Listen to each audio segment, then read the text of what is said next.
Hello everyone. In this video, I'm going to show you how you can unsend an invite message you sent someone on Instagram. As you can see here on Instagram messages, you aren't able to unsend an invite message you sent to somebody.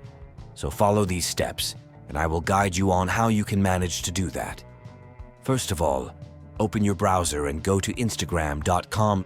Log in with your username and password.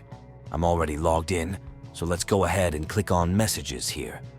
Open the conversation to which you want to unsend something.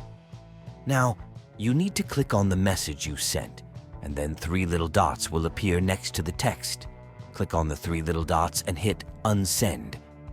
Here it will say that this will remove the message for everyone, but people may have seen it. Click on Unsend, and that's it. Now, let's go back to the Instagram app to check if it really worked.